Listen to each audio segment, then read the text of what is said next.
Welcome to the deep dive, everybody. We're diving into the world of honeybees today. Honeybees. Yeah.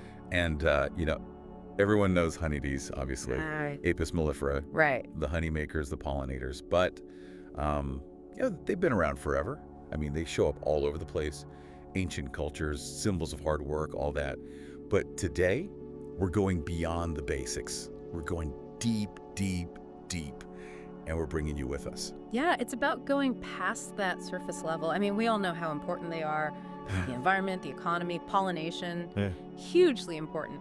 But what's really cool is how complex they are. Yeah. All these sources we looked at, I mean, they're full of all these hidden abilities these bees have. It's amazing. Yeah, and some of these abilities, they're not just, buzzing around. They have some serious brain power. Yeah. Like, get this. Did you know they can recognize human faces? That's crazy. I know. I mean, they're looking for patterns like eyes, noses, Right, right. It's wild. And their communication. The waggle dance, it's not just, flapping around. No. It's giving directions. Yeah. Like exact locations of food sources, how far away they are. Yeah. I mean, it's rare in the animal world to see that level of communication. Almost like a language. Yeah. And the level of detail in that dance. Yeah. It's not just, hey, food's that way. It's like, go 200 meters southeast, there's a patch of clover. It's amazing. Exactly. Like they've got the GPS coordinates, and their memory. They'll remember a good food spot up to 6 miles away. 6 miles. So that's incredible. And they learn when different flowers produce nectar. Like, oh, the clover's best in the morning. Wow. So they're not just randomly buzzing, Definitely not random, yeah. They've got a plan. And there's even research, now this is crazy, that they might understand numbers. Like up to 4, maybe even the concept of 0. That's blowing my mind a little bit. I know, but their cousins, bumblebees, they've shown problem-solving skills. Yeah. So it makes you wonder. Then there are their senses, which are just next level. Okay, so they see an ultraviolet light, Whoa. which means they see patterns on flowers that we can't even see, like secret nectar guides, right? Wow. It's like, here's the landing strip to the good stuff. And that makes perfect sense for them, right? If Yeah. you need to find the food, that UV vision, it's a huge advantage. Huge. And then they have the sixth sense, which is they can feel the Earth's magnetic fields. No way. Yeah, and that's how they navigate. It's crucial when it's cloudy or they're in the hive, which is dark, right? Makes sense. And hold on, it gets even weirder. They can sense the tiny electrical fields that flowers give off. What? Yeah. Which scientists think helps them know if a flower's already been visited. Like, oh, someone already ate here. So efficient, right? So efficient. Yeah. Okay, and their sense of smell, off the charts. So much better than ours. It's how they find the right flowers and how they spot danger, right? Yeah. Okay, and I saved the best for last. They can taste salt with their feet. With their feet. Yeah. And they have over 300 taste receptors on their antenna. I mean, can you imagine? It's mind-blowing, right? Their world must be so different from ours. Absolutely. Okay, let's talk hive life. Yeah. So it's not just a jumble of bees. Yeah. No, it's a structured society. You've got your queen, your worker bees, your drones. The queen, she's the only one laying eggs, and she lays up to 1,500 a day. 1,500. I know. She mates only once in her life, but she stores the sperm. Oh, wow. And she's controlled by these chemical signals. They're called pheromones. Right, pheromones. And then you have your worker bees. They're all sterile females. They do all the work, taking care of the young, building the honeycombs, foraging, defending the hive. Yeah. And their jobs actually change as they age. It's fascinating. And then the drones, their sole purpose is to mate with the queen. Yeah. And, well, they die after mating. Oh, wow. And then they get kicked out of the hive in late summer. Sad. Yeah, a little bit, but those pheromones are so important. Like the queen mandibular pheromone, that basically tells everyone, hey, I'm the queen, nobody else lay any eggs. Right. Keeps things organized. And then you've got alarm pheromones, right, for defense. Yeah. And Nasanov pheromones, those help the bees find their way back to the hive. Like a little breadcrumb trail. Exactly.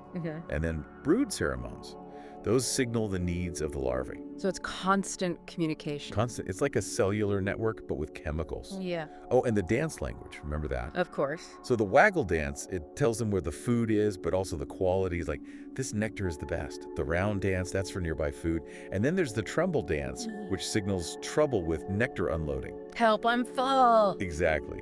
And the young bees, they learn these dances from the older, more experienced foragers. Yeah. There might even be regional dialects, you know? Like, waggle this way for clover in the south, but that way in the north. That's right. Okay, food time. So mainly they're eating nectar for energy and pollen for protein. Right. But the hive itself, they make their own special foods. So honey. Basically nectar that's been processed with enzymes. The water's been reduced. It's got natural antibacterial properties. Pretty cool. Yeah.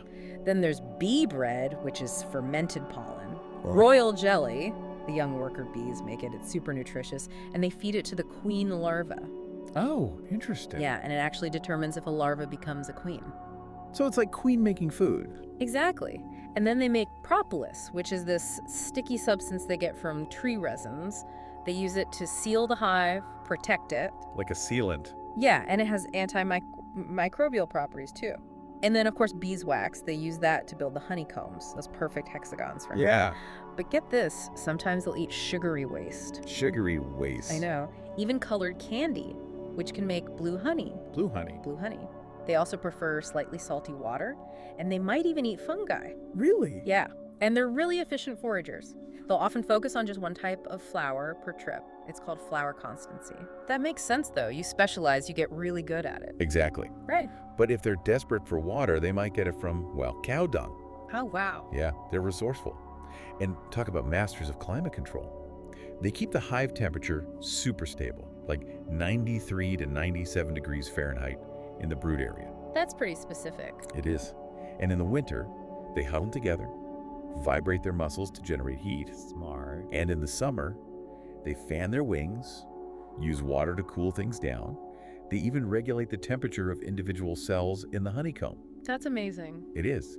And their navigation skills, they use the sun as a compass, they can see polarized light, they make mental maps using landmarks, and they even have a sense of time. Wow. So they know when flowers are most productive. Recent research actually suggests that they use linear features in the landscape, like roads and fences, to orient themselves to.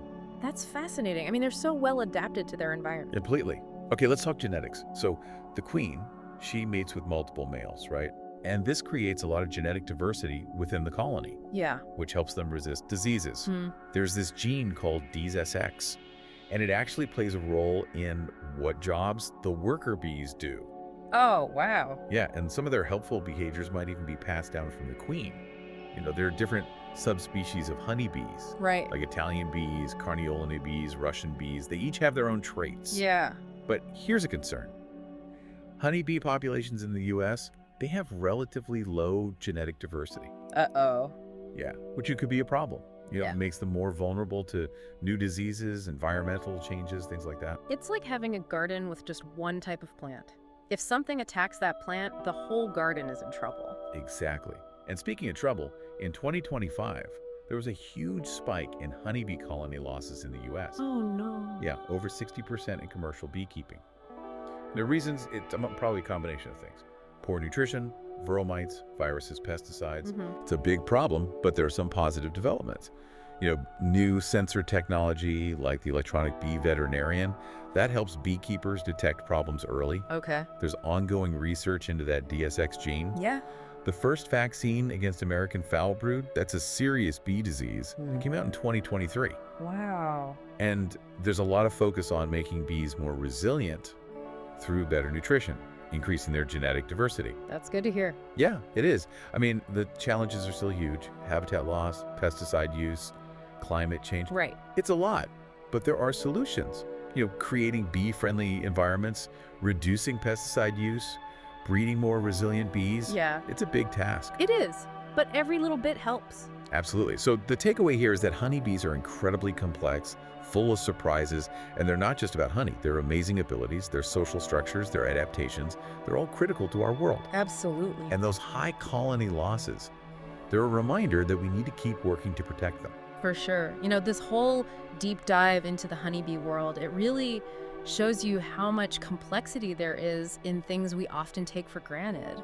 It makes you think, you know, what other seemingly insignificant creatures are out there with their own hidden wonders playing crucial roles that we're only just starting to understand. That's a great point. It's all connected, isn't it? It really is. Well, that's our deep dive into the world of honeybees. Thanks for joining us. Thanks for having me. We'll see you next time on The Deep Dive.